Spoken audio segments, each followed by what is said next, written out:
This is Robert Clinkybeard and David Anderson with the Commercial Landscapers Podcast. We're going to take 20 minutes of your life to deliver some amazing business content from accomplished leaders to bring you value, scale your business, and better yourself personally. We hope you really enjoy the show, and I encourage you to share with your network so they can subscribe and we can expand these messages globally. We are also super excited to be supported by two brilliant sponsors. If you're tired of measuring properties, Site Recon platform fully automates measurements so you can focus on sales. So think measurements, think Site Recon. The other sponsor is Company Cam, who make it dead simple to communicate, document, and problem solve with guys in the field, no matter where you are. Company Cam brings documentation, communication, and liability protection together in one simple, easy to use app for you and your entire team. Company Cam is the only app every landscaper needs. Check it out. Hi, this is Robert Clinkybeard with the Commercial Landscapers Podcast. I am stoked today to be joined by John Spence. He is recognized as one of the top business thought leaders and leadership development experts in the world. He was named by the American Management Association as one of America's top 50 leaders to watch, along with Sergey Brin, Larry Page of Google, and Jeff Bezos of Amazon. John was the owner of or CEO of 6 companies and currently serves as a board member or advisor to several organizations and executives. He's a guest lecturer at more than 90 colleges and universities, including MIT, Stanford, Wharton. There's a whole list of them here. So, John, welcome. Thank you, Robert. Thank you very, very much. So, John, I saw you down in Charleston at a NEO event, NERV event, probably maybe a couple of years ago now. Last year feels like such a blur. And I was just really inspired, just with your energy and all these just ideas that you're presenting to the crowd there. I mean, you obviously really are passionate about, the future and strategy and I suppose, tell me why you moved into doing that and doing all that research. Well, my very first job out of college was working for one of the Rockefeller foundations. And through happenstance and everything else, I got named CEO when I was 26. And my mentor there, a guy named Charlie Owen, would walk into my office every Monday, put a book down on my desk and say, "I'll see you Friday for a book report." And then Charlie did something really interesting that I still to this day try to apply. Is he would quiz me and everything about the book, but then he would say, "All right, John, what are 3 things you're going to apply from the book?" So not just theoretical, what you read or learn, but what are you going to do? He'd write those down. He'd say, "You will now be held accountable in your job for doing that. Here's another book." So for 6 years, a book a week. I've averaged about 100 books a year. Wow. All the time since then. So part of it is I love business. I mean, running them, getting involved. I think it's fun and exciting. And the presentation you saw, I don't call myself a futurist. I call myself a todayist, because everything I present at that, and I teach a class of this at Wharton, is stuff that exists right now, things that my clients around the world are dealing with. And I just try to go out 5 or 6 years of technology and things that exist, and then think about the ramifications of it. So that's kind of how I ended up doing that. It was at the request of a client that I put together that program. And now I've sort of become addicted to it. It's a blast.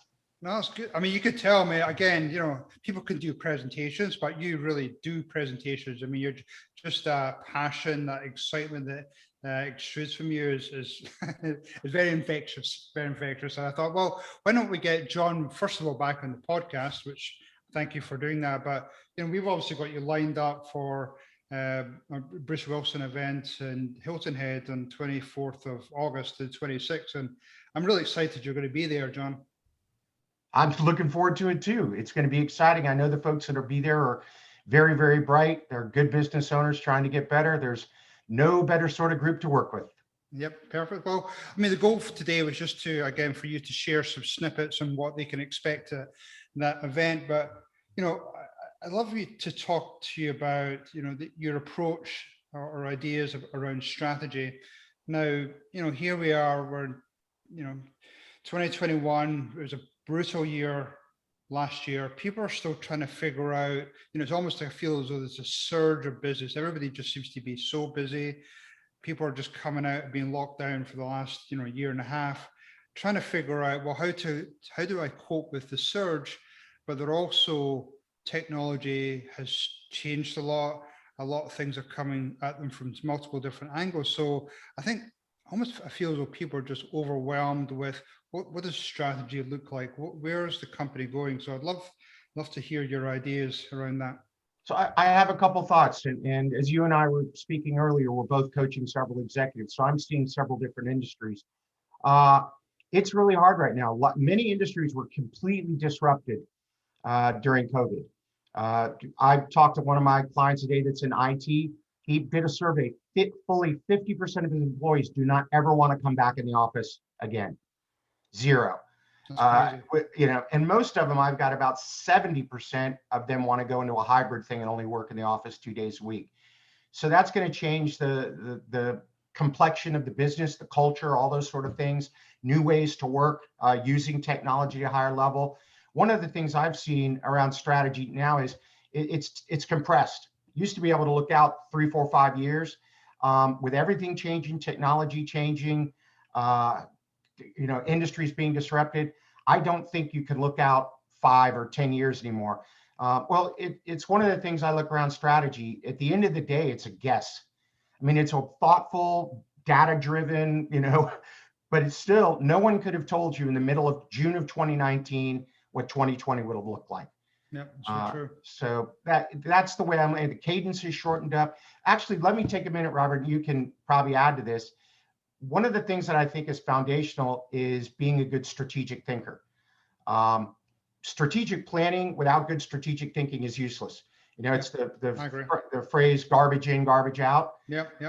So I read a book called the Cambridge Handbook of Expertise and Expert Performance. Okay. And I looked at some things. It's a 1,000-page book written by experts about how to become an expert. I'll save you the reading. That sounds interesting. Here it is. So I looked at some of the things around strategic thinking. I think there's basically 5 levels. Level 1 is what I'll call business acumen. You're reading, you're studying, you're learning, you're trying to get better at running your business. You've got a coach, you've got a mentor, you're in a peer group, something like that. But you're constantly trying to improve your foundational understanding of business. The next level is personal experience.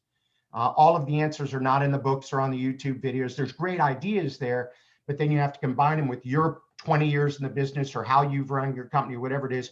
Put those two together. Then number 3 is the big one for me. It's pattern recognition.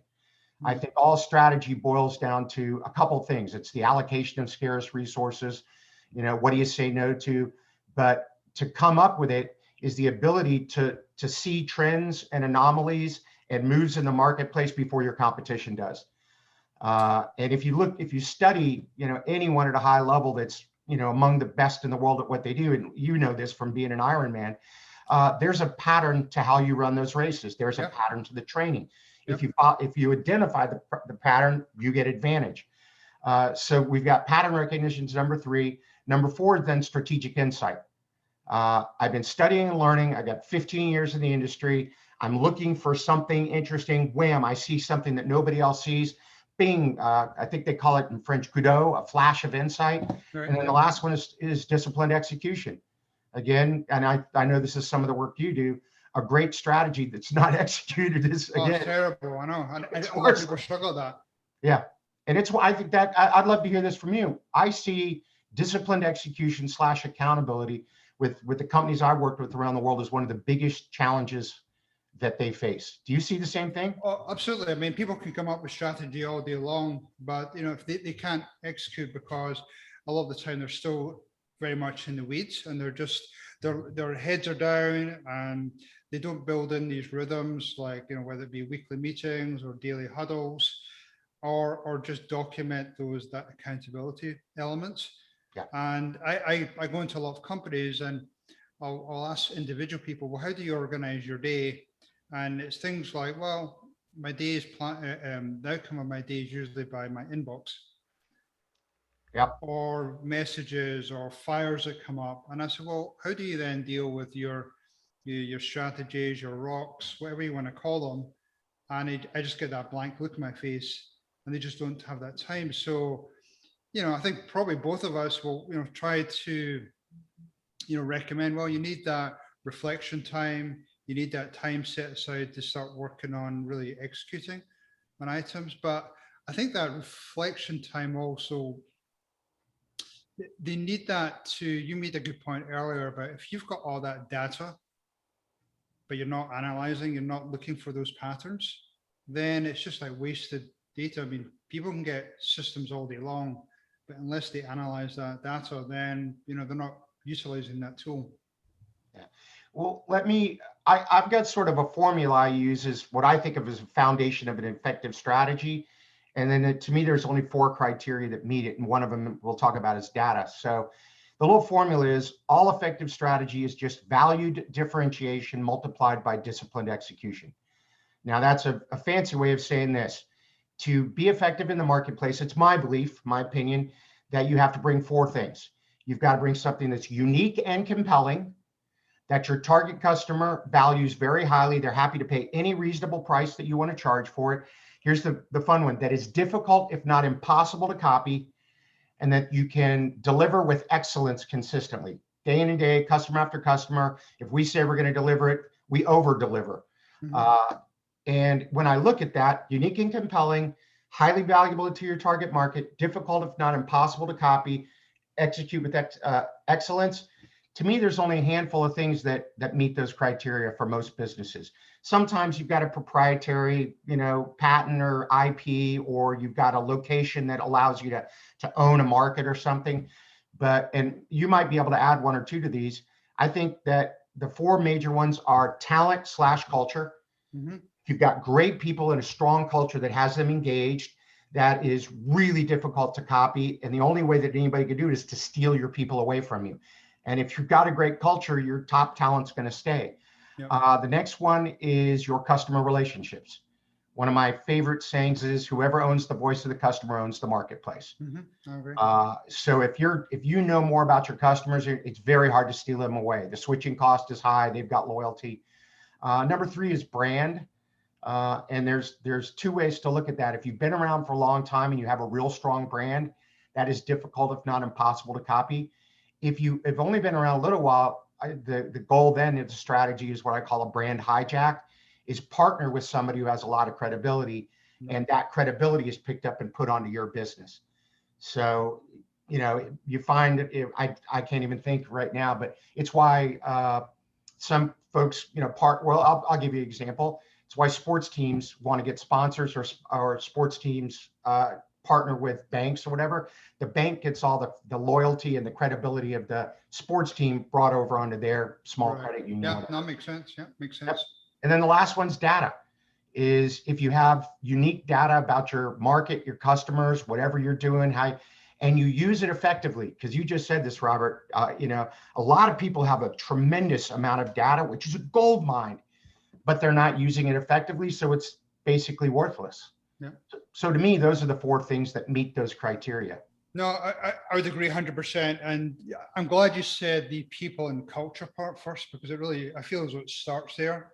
And, people are struggling now with trying to find people coming into the company, or they're maybe not doing a good job of onboarding them and building that culture, enhancing that culture. Then they're going to struggle at all these other steps. So I agree 100% that people and culture part is almost like that first thing. Well, I got a phrase, and I'll give you a research I did. The phrase I love is, let me see, the customer's experience will never exceed the employee's experience. I like that. That if people go customer first, this, that, and the other. No, your employees first. If you get top talent, great people, you take great care of them, they're highly engaged, they like what they're doing, they're passionate, they're customer focused, you will have happy customers. Happy customers give you money, you have a profitable company. To me, that's the way it works. Yep. So a couple of years ago, I did a research study of more than 10,000 high potential employees at companies around the world, top companies, from small companies, startups, to the Fortune 5. And these are what I call voluntary employees. And every one of us hopefully has a couple of these on our team. They're so good at what they do that if they quit today, they'd have a job at the competition tomorrow. Yeah. So they come back to work at your company, not because they have to, but because they want to. So I asked them then, why do you work where you work? How do you attract and retain top talent? And they told me 6 things. Number one was money, but the important idea here was just fair pay. And I define that as 10% above or below what they would make to do the same job anyplace else.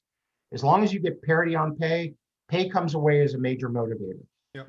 The next one was challenging, meaningful work that every day I've got to come in and be a little bit better, a little bit sharper, smarter. I feel good about what I'm doing. There's a purpose to it. The next one is cool colleagues.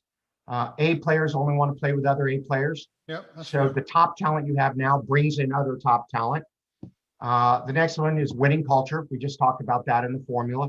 That's a big thing that keeps and attracts talent. The next one is personal and professional growth. Personal growth is my company's investing in me. I'm getting sent to seminars. I have training. I have a coach. I have a mentor, whatever it might be, but I'm smarter at the end of the month than I was at the beginning. And the other side of that is professional growth is I can look up and see a place for myself in this company 5 years from today. If you hire somebody really talented and they're not always growing and learning and they can't really see any kind of a career path, they're gone immediately. But the last one, and this speaks right to one of your major areas of expertise, Robert, is the number one reason, single biggest reason that people go to top talent goes to a company. I work for a leader I trust, respect, and admire. No, that's so true. So true. I don't feel as though many companies provide that vision, provide that strategy. Yeah. And, and by not, by doing themselves a disservice and communicating that and really leading your people along, they're losing out on so much. If you get up on stage and you talk about the vision, get people to follow you, then people will build that trust with you. They'll follow you. You can bring them along to wherever they're going. And I think you're right. I think adding that personal development piece to it, giving them the opportunities, I think that's such a missing piece right now in many companies I go into. Yeah, you and I have been doing this a long time. One of the parts of your culture you want to build is a learning culture. Mm-hmm. You want everyone to come in hungry to get better. Give me some books to read, send me to a class, send me to a seminar, send me to a conference, do this. Let me learn from someone that's been here a couple of years, before I got here. Constantly trying to improve. I want to be around people that, on my team that are bringing me new ideas, information, articles, things like that. Hey, have you seen this, John? Did you watch this video? Isn't this cool? But I'm going to go back to your strategy comment, which was perfect. And I've got all these phrases that I've memorized because I think they're sort of on target. Right. Is to be successful, you must have a vivid, compelling, and well-communicated vision and strategy for growth. And you and I have done this. I can look at companies and go, it's not compelling. It's certainly not well communicated.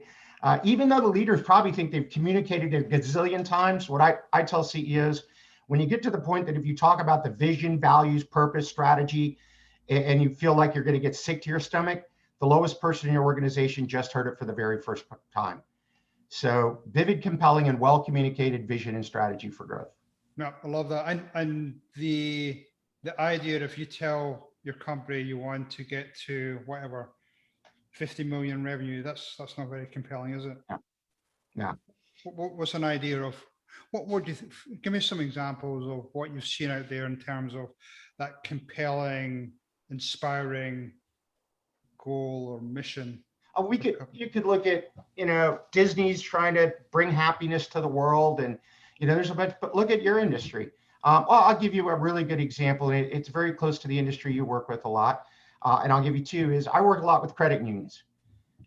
The people that are sitting at the teller drive-through, they don't see it as that compelling until you bring somebody in, one of their customers, you tell them, do you realize that you guys allow people to buy their first house or to buy that new car they've always dreamed of, or to save money for their retirement or put their kids through college, and you give them financial peace of mind. You're their partner in that, and you have a huge impact on their lives. And when people realize I don't work at the teller outline, I help people get a mortgage or buy a car, or put their kids through college, or sleep soundly at night. All of a sudden, there's a purpose to that. We're helping our community. I've worked with some big landscaping companies. You create a beautiful environment that makes people happy. You give people pride in their grounds. They've, if it's an industrial one, it makes their organization look better. It helps their brand, what they might do. If it's your personal one, like I have a very, very heavily landscaped backyard, and that is my sanctuary. I'm happy to spend money on that because it makes me happy to be out there. So it has nothing to do with my landscaper or the people that do the stuff for my building or one of my buildings. It's environment, it's happiness, it's joy, it's beauty. There's all kinds of things that are a lot different than mow and blow. Yeah, that's true. And what, the interesting thing about that, and I actually had a conversation with somebody this morning, and I said, well, yeah, all I hear is people looking for new employees. And I said, well, are landscape companies really utilizing or clarifying their messages, saying, well, if we've got all these, we know that people are really nervous about going to an office environment or some big, huge complex working around all these people. But here we have all these beautiful landscape companies where you're spending 50%, 70% of your time outside, talking to clients, working in nice environments, surrounded by all this greenery. Why are we not selling that? Why is that not coming out in ads and really selling that joy, that beauty? I've got to believe, and this will go to me because of my love of what I do with my yard and stuff, is what an opportunity to see something beautiful you've created, to come in and it's dirt and leave and it's elegant and it's gorgeous, and you get to come by if you're right and see how the property's getting better and see the landscape construction, whatever you did, and really say we changed that, and see people enjoying that environment. That is a pretty cool thing. Not everybody gets to point at something and go, that's my work. The before was ugly, the after is beautiful, and I'm the one that helped make all that happen. Yeah, that's so true. Yeah. So, circling back to how do companies, navigate through building their strategy for, as you said, I think you're spot on, that people can't really go beyond that 3-4 years out. Yeah. How did they start? Just like, okay, I'm going to block aside some time. I'm going to look at the data. I'm going to look at what's out there and really start to think about, well, how do I utilize all that in building my strategy for my company and get the people behind me to follow me into that journey? So my approach is to make them take or encourage people to set aside the time to look for patterns, to look at your industry, look at your competition. Not too much. You don't want to be constantly looking over your shoulder, but look at your industry, look at your customer base, look at where other things are going, technology, and back up and see. When you see things over and over again, you start to understand these are the fundamental things. I'll tell you one thing that I do that I think is really, really helps companies is I tell them, go out to a large section of your current client base, look at your best clients, your A clients. And I do this every year with my own company, send them an email and say, why specifically do you do business with us? What are the top 3 or 4 reasons? You send that out to a whole bunch of people that are spending money with you. That's going to come back and the pattern will emerge. That pattern is your brand. That pattern is your unique selling proposition. That pattern is why people give you money. So I'm going to assume that if a bunch of people are giving you money for 4 reasons, a bunch of new customers will too. So step back from that and say, all right, how do I create a strategy that's going to allow me to do those things at the highest possible level? Because those are the things my customers value. And another big thing, and I'd love your take on this, is I also try to encourage people that a lot of your strategies need to be internal to your employees, not just customer facing. Culture, learning culture, all those things that you look back and say, if hiring talent is a problem in your company, then you should have a strategy around bringing top talent to your business. Dedicate time, money, energy, effort, and people to that strategy to make sure that you always have the best people on your team. What do you think? 100%. That I feel as though that probably should be one of the biggest strategies, especially around landscape companies, where the whole growth is based on the people that they have behind them. And if their whole strategy, or maybe strategy is the wrong word, but if their approach is based on how they've done things over the last 5-10 years, that's not going to cut it anymore. No, They it's need not. to look at ways on how do we attract people into our industry, into our company, looking at the culture, looking at referrals. I mean, that's a good indicator there. Yeah. How many referrals are we getting into a company? If we're not getting referrals, then let's look inwards and figure out what we're doing wrong.